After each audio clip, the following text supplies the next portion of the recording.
Центарот за јавно здравје во Виница излезе со информација дека неодамна е откриен нов случај на ХИВ позитивен, што ја вознемири јавноста во ова мало градче под Плачковица. Се работи за студент на возраст од 21 година, кој тестовите ги направил во Скопје. Студентот е третиот случај на ХИВ позитивен во Виница во последните 25 години, што зборува дека младите се уште доследно не ги следат многобројните предавања и превентивни совети за заштита од неизлечливата болест. Значајно е да се истакне дека претходните двајца заболени не ја преживеале сидата.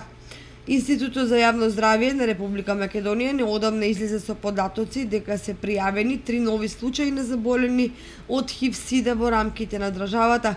Сите се од машки пол и на возраст од 20 до 39 години, а се жители на Скопје и Тетово. Врз основа на евиденцијата на пријавените случаи, вкупниот број на заболени со СИДА во периодот од 1987 до 2017 година изнесува 336 лица, при што болни од СИДА се 181, ХИВ позитивни се 155, од кои 83 веќе се починати, а 253 лица живеат со ХИВ-сида.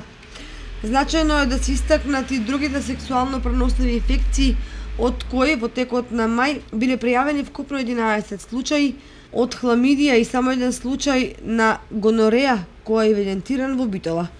Како проблем во откривањето на преносливите инфекции во епидемиолошката служба во Виница го истакнуваат мошне малиот број на млади лица кои одлучуваат да прават тестови и воедно апелираат на навремени превентивни проверки кои се вршат дискретно и со шифра во сите општински центри на јавно здравје, што ја гарантира тајноста и заштитата на лицата.